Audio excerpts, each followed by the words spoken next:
دوست عزیزم سلام، امیدوارم حال دلتون عالی باشه.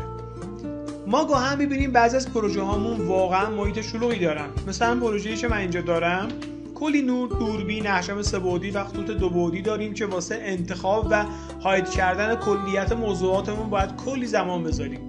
اینجا می‌خوایم یه بار واسه همیشه با زدن چند تا دکمه روی کیبورد این کار رو انجام بدیم. به عنوان مثال برای هاید کردن کل نورهامون از دستور شیفت و L استفاده می‌کنیم. و همینطوری برای آن هاید شیفت و L رو دوباره میزنیم.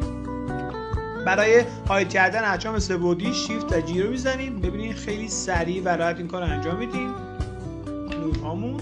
و برای دوربینامون شیفت و C رو میزنیم. برای خطوط اسپلاین شیفت و S رو میزنیم.